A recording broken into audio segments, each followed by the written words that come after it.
L'innovation dans le numérique, bah, c'est l'invention de nouveaux usages basés sur des technologies qui elles-mêmes sont devenues des commodités. La mobilité, c'est une commodité, le haut débit, c'est une commodité, les écrans, tous les objets connectés qu'on a aujourd'hui, c'est une espèce de boîte à outils, c'est comme un Lego qu'on a en face de nous.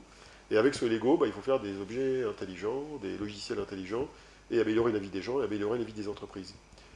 Une des manières de voir les choses, quand on veut créer une entreprise, c'est fondamentalement choisir le bon problème à résoudre.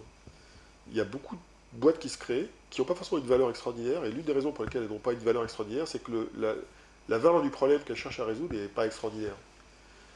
Alors, il y a des domaines où il est plus facile d'avoir une valeur assez facile à détourer que d'autres. Typiquement, si on a une activité qui est B2B, donc orientée vers l'entreprise, en général, on résout un problème qui est économique. Soit on va améliorer les revenus, soit on va diminuer les coûts, soit on va améliorer le recrutement, mais on va améliorer une donnée économique qui est assez facile à chiffrer.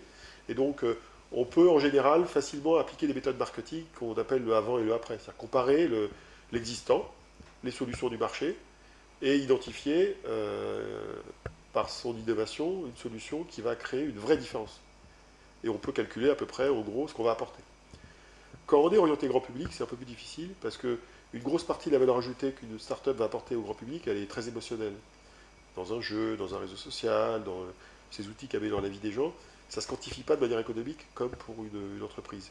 Et donc, ce qui est important, c'est de choisir un problème qui va avoir finalement une combinaison de valeurs économiques fortes et ou une valeur émotionnelle forte. Et c'est la combinaison des deux qui fait que la startup va avoir un impact sur le marché.